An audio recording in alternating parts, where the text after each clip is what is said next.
Hello সুপ্রিয় দর্শক, আসসালামু আলাইকুম। আমি একটা ফতুয়া কেটে নিয়েছি। এটা একটু বড় মেয়ের, 13-14 বছরের। তো এভাবে গোল শেপ করে কেটে নিয়ে তারপর আপনার হাতা কেটে নিয়েছি।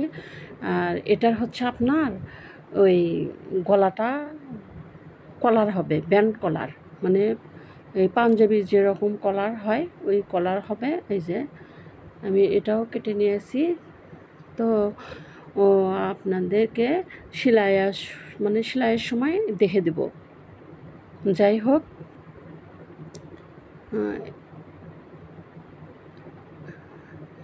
এটা হচ্ছে কলারের কাপড়। ওর নিচে ফলস দিব, সেটাও আমি দেখে দিব।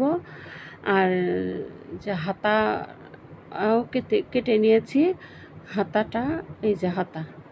তো এখন এটা সেলাই করব, কাটা অ্যাডজাস্ট করে এখন এটা সেলাই করব, সেটাও দেখিয়ে দিচ্ছি। এটা হচ্ছে প্লাজো হাতা।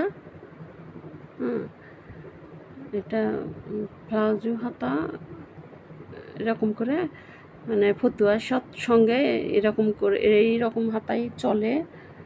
তো যাই হোক, আমি এখন সেলাই করব। সেলাইয়ের সময় আমি সব কিছু দেখিয়ে দিব এরকম করে। আর এটার মানে সামন পাশে একটু গলাটা কেটে নেব, আর পেছনের পাশের গলা ওই রকমই থাকবে, তারপরে একটু ছাড়বো। যাই হোক, আপনার 4.5 গলাটা আমি 4.5 নিলাম। এটা হলো সামনের গলা 4.5, আপনার 3 গলার পোস্তটা 3 হবে। আর এদিকে 4.5 নিলাম, নেওয়ার পরে সামনেরটা কেটে নিচ্ছি। কেটে নেওয়ার পরে আপনার এখানে 2টা বোতাম লাগাবো, সেটাও মানে কেটে নিব, ওখানে জয়েন্ট পড়বে। তো যাই হোক, আমি এখন সেলাইয়ে যাচ্ছি। তো এখন সেলাই করব।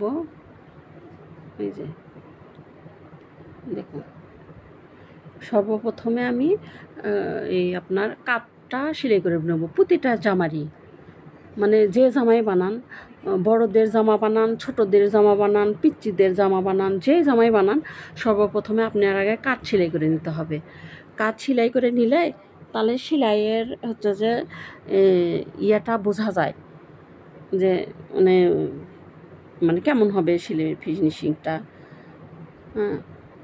তারপরেও তো আমরা খুব সুন্দর করে এঁকে নিয়ে কাপড়টা সোজা করে ভাঁজ দিয়ে নিয়েছি, যাতে কোনো দিকে কম বেশি না হয়।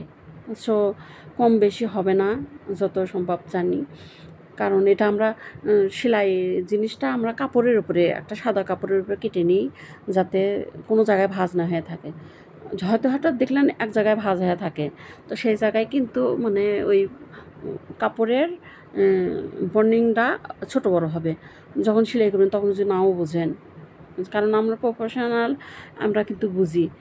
আসলে জানি না যে আসলে আমরা হয়তো বা মানে সবই জানতেছি, যে সঠিক নিয়মে আসলে আমরা করতে পারতেছি না। তো দর্শক শ্রোতা, আপনারা উৎসাহ দিলে অবশ্যই আমার পরবর্তী মানে কাজ, পরবর্তী কীভাবে মানে সুন্দর করে উপস্থাপনা করব, সেগুলো আস্তে আস্তে অবশ্যই শিখে নিব।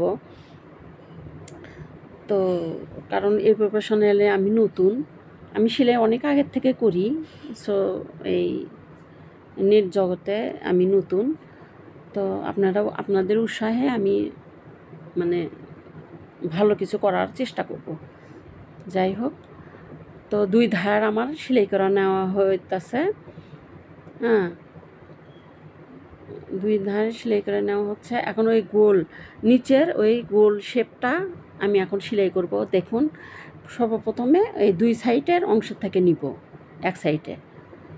এইভাবে নিয়ে, কারণ ওই কাপড়টা বেশি ওখানে রাখা যাবে না।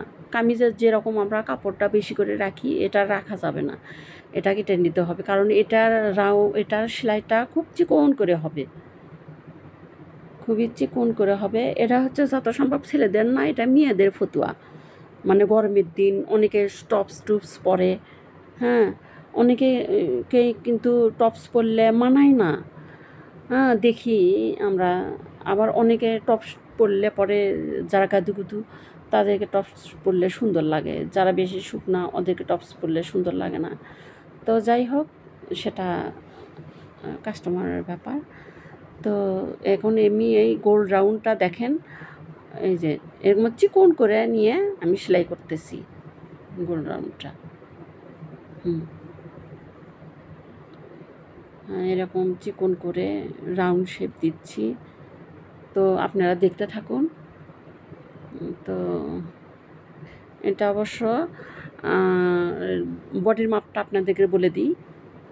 বডির মাপটা 20, মানে 40, কারণ ওনার অরিজিনাল মাপ 38, কারণ ফতুয়ার জন্য একটু ঢিলাঢালি মানে পছন্দ করে আর কি, এই জন্য 1 ইঞ্চি আমি বাড়তি নিয়েছি। হ্যাঁ, আপনার সিনাটা হচ্ছে যে বডির মাপ আপনার 40 ইঞ্চি, আর এই কোমরের ওটা আপনার 38 নিয়েছি। তারপরে এই যে কোমরের মাপটা আমি মানে 21 ইঞ্চি নিয়েছি, মানে 2 ভাঁজ দিয়ে এটা তৈরি করার পর যেটা হবে, এটা এভাবে নিয়েছি। তো মানে এটার ঝুল হবে আপনার 38, আর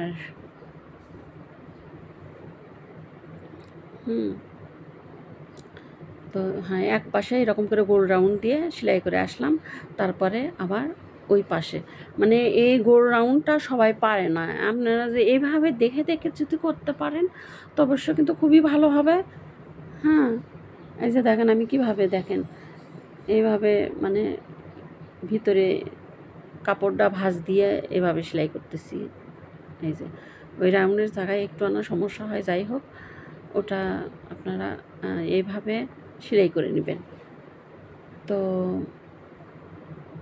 কারণ এরকম ফতুয়া আমি আরও 2টা বানাইছি, কিন্তু সবগুলা হচ্ছে যে যদি এরকম করে সেলাই করে ভিডিও সারি একই ডিজাইন তাহলে কেমন হয়।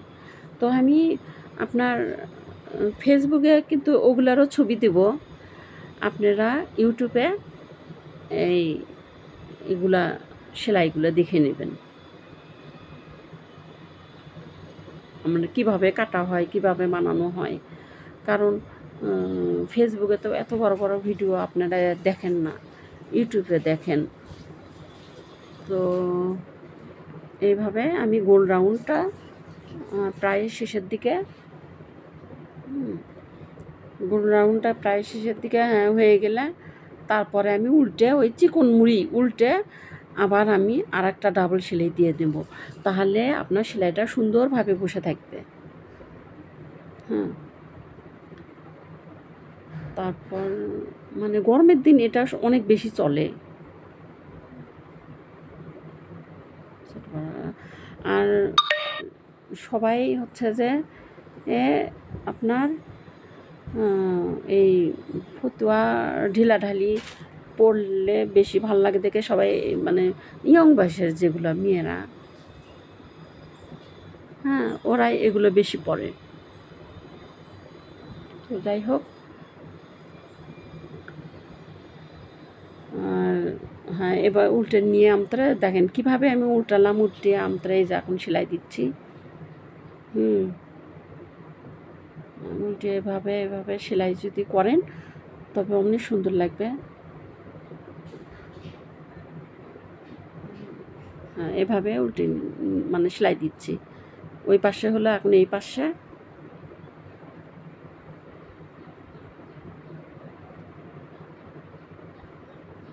এইভাবে।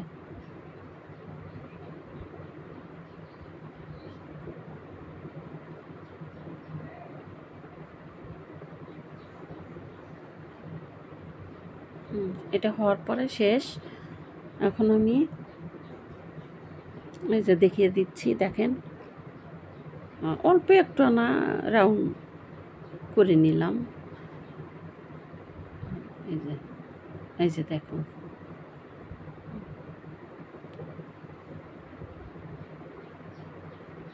তারপর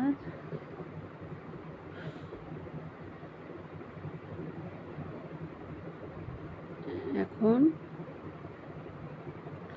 আমি এই গলাটার এই যে মাঝখানে যে আমি কেটে নিব, কেটে নেওয়ার পরে এটা গলার উপরেরটা একটু কেটে নিতে হয়।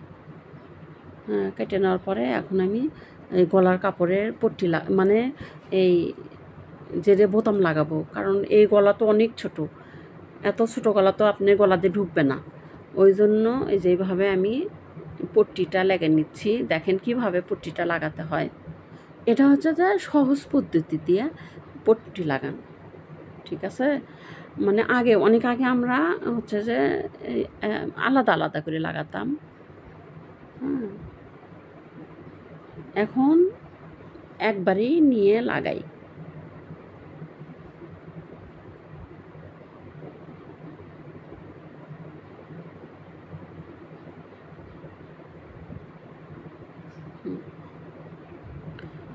এইভাবে বাস ঘুরিয়ে নিয়ে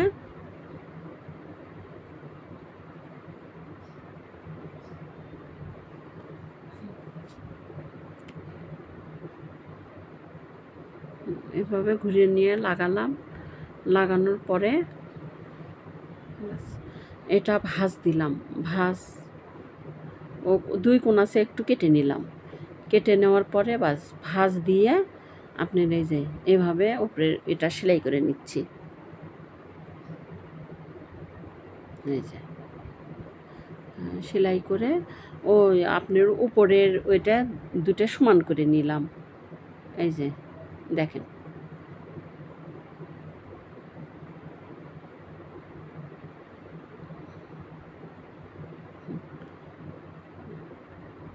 বাতিটা কেটে নিয়ে দুটো এখন সমান করে নিচ্ছি।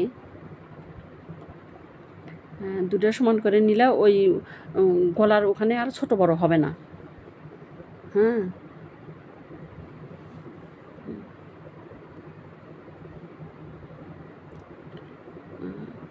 গলার ওখানে ছোট বড় হবে না। এখন ওই নিচের অংশটার আপনার সুন্দর করে ফেলে নিয়ে এখন ওটাও সেলাই দিয়ে নিব। ব্যাস একটু কোনাচ্ছে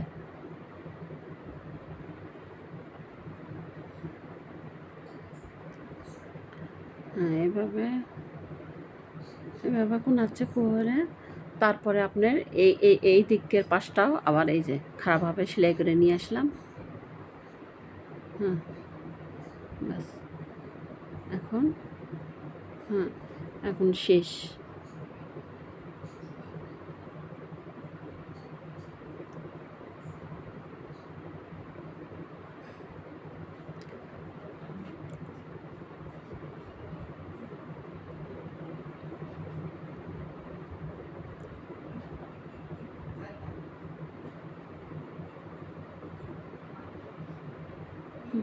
এই যে দেখেন এখন সুন্দর হলো। বাস এখন আমি ওই মানে কলারের কাপড়টা সেলাই করে নিচ্ছি।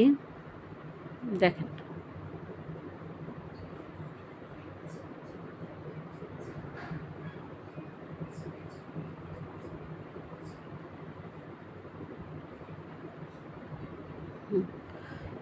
এই যে এইভাবে কলারের কাপড়ের শেপটা হয়ে আসবে। এরকম পোলটে উপর দিয়ে আমি আর একটা সেলাই দিচ্ছি।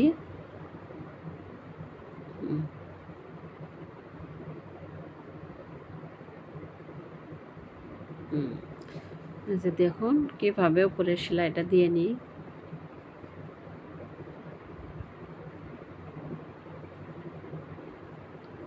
ওই সেলাইয়ের জায়গাটাতে একটু কেটে নিলাম যাতে সুন্দরভাবে বসে।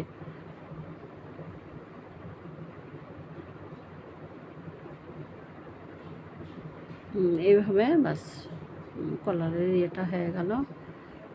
এখন যদি কোনো হ্যাঁকা প্যাঁকা থাকে সেটা আমি মানে ফেলে সেলাই করে মানে কেটে নিব। হ্যাঁ, এই যে একটু সুতো মুতো বের হয়ে আসে সেটা কেটে নিচ্ছি। ব্যাস কেটে নেওয়ার পরে ওটা এঁকে নিলাম। নেওয়ার পরে গলার ওই সমান জায়গাটা আসলাম। তারপরে ওই রকম করে একটু এঁকে নিলাম, যাতে যেটা যেখানে বসবে আমরা ওখানে বসাবো। ওটা আবার উল্টে সিধা আছে, তো উল্টে সিধে না দেখে আমি সেলাই দিচ্ছিলাম, কারণ এটা সিধে দিক থেকে সেলাই দিতে হবে।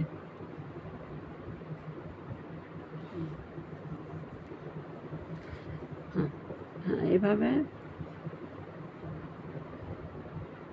উল্টো সিধে যদি না দেখি তখন হয়তো ভুল হয় এরকম। কারণ সবচেয়ে বেশি সময় লাগে আপনার জামা বানাতে। ব্লাউজও বলেন, সেলোয়ার বলেন, প্যান্ট কাটিং বলেন, এগুলা একটু কম সময় লাগে, সবচেয়ে জামা বেশি সময় লাগে। তো যাই হোক,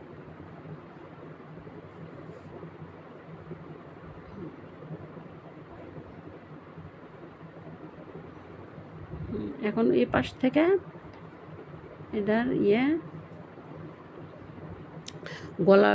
গলার ওখানে, মানে এর আগে যেগুলো আমি বানাইছি সেগুলো একবারে ওই কাপড় অ্যাডজাস্ট করেই সেলাই করে নিয়েছিলাম। তো এটা আর কি মনে নেই, ওই জন্য এখানে কাপড় দিচ্ছি। কাপড় দিয়ে ওই পাশে আপনার কাপড়টা একটু উষার করে দিব, তাহলেও ভালো হবে,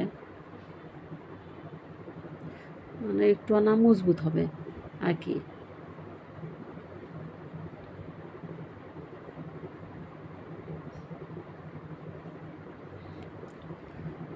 এইভাবে এখন কলারটা লাগানোর পরে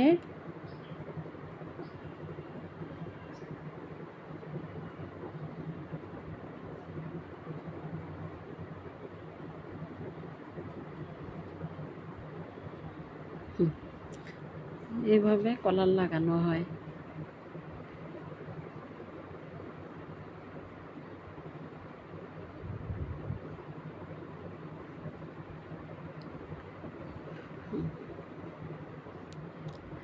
এই কলারটাও এরকম, আপনার কলারের কাপড়টা টেনে দিতে হবে, আর জামার কাপড় মানে ফতুয়ার কাপড়টা ঢিল দিতে হবে। মানে প্রতিটা কলার লাগালেও এরকম, মানে খালি এটাই না, আপনি এমনি যদি গলা লাগান তো ওই পট্টির কাপড়টা টেনে ধরতে হবে আর জামার কাপড়টা ঢিল দিতে হবে, তাহলে হচ্ছে যে মানে জামার কাপড় যখন পরবেন তখন গলার সাথে বসে থাকে। আর যদি গলা ঢিলেমিলে হয় তখন কিন্তু গলা আবার এদিকে ওদিকে যায়। তো যাই হোক, হ্যাঁ এরকম করে ব্যাস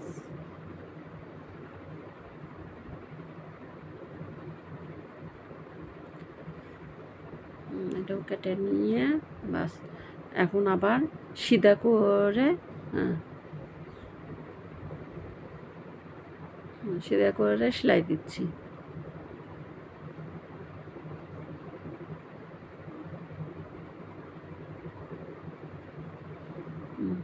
এরকম কলারটা সেলাই করে নিয়ে উপরে দিয়ে আমার আরেকটা আপনার সেলাই দিতে হবে।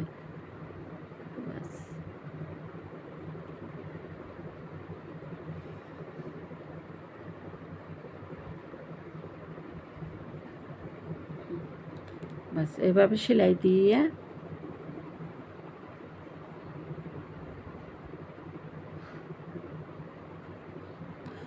কলারটা লাগানো হয়ে গেল।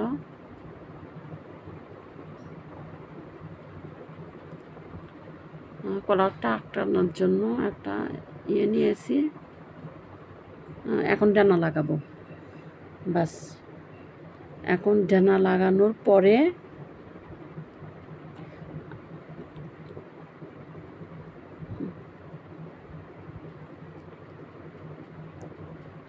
ডানাটা রেখে নিচ্ছি, একটু ছেটে নিতে হবে। ছাটার পরে ওই রকম সামনের কাপড় কেটে নিতে হবে আপনার। এইভাবে দুই পাশেরই কেটে নিন, মানে হাতারও কাটতে হবে আপনার, ওই মানে জামার কাপড়ও কাটতে হবে।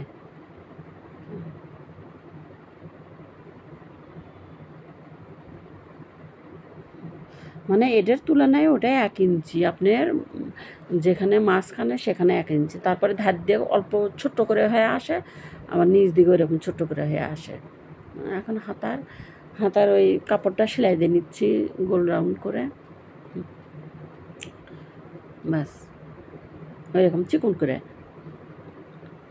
কারণ এগুলা হাতা মানে হাতা যদি আপনি প্লাজো হাতা করেন করেন তখন আপনি চিকন করে নিতে হবে।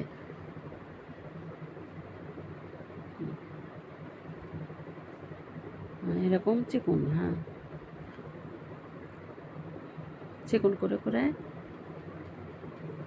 সেলাই দিয়ে নিতে হবে।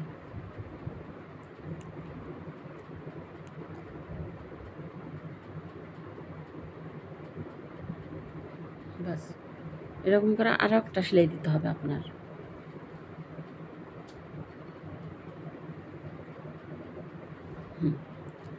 ব্যাস একটা হয়ে গেল, আর একটা।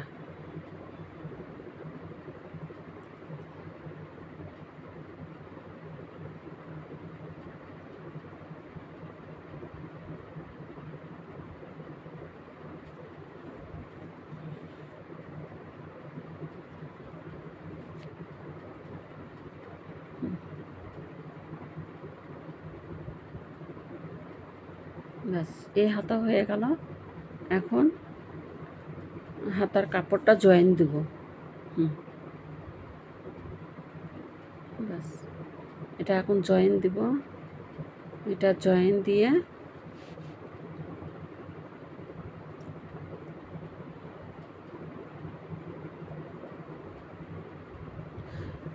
এইটা হাতা লাগানোরও কিন্তু একটা মানে আছে অপশন। সেটা হচ্ছে কি, যে যখন আপনি হাতাটা লাগাবেন, যখন সামনের দিকে এই হাতার কাপড়টা একটু না 1/2 ইঞ্চি বেশি মানে আগে নিতে হবে। একবারে সেলাইয়ের সঙ্গে সেলাইয়ের জয়েন দেওয়া হবে না, সামনের একটু আনা এদিকে আগে নিলে পরে তারপরে কাঁধের ভাঁজ আর কাঁধের জয়েন্ট ওই দুটা জানি এক হয়, বললে পরে তখন এই হাতার শেপটা একেবারে সুন্দর বরাবর থাকে। যদি খালি 19-20 হয় তখন কিন্তু হাতের আপনার সমস্যা হবে। ঠিক আছে? আচ্ছা, এরপরে ওটাও আমি মানে সুন্দরভাবে বুঝে দিয়ে মানে অন্য আপনি ম্যাক্সি সেলাই করা হয়নি, ওটাতে আপনি দেখে দেব যে ওই কাঁধের কাপড় যেটা হাতার সোজা ওপরের সোজা অংশটা হাতের এই যেখানে কাঁধের সেলাই দেই ওই অংশটার সঙ্গে যাতে অ্যাডজাস্ট থাকে, ওই রকম করে আমি এটা আপনাকে দেখে দিব। তো যাই হোক, সুপ্রিয় দর্শক, আপনারা অবশ্যই ভিডিওটা দেখবেন। দেখেন, যদি ভালো লাগে তো কমেন্ট করবেন, আর না লাগলে তো কোনো কথাই নেই। তো যাই হোক, তো আমার সেলাই শেষ, হাতা লাগান শেষ।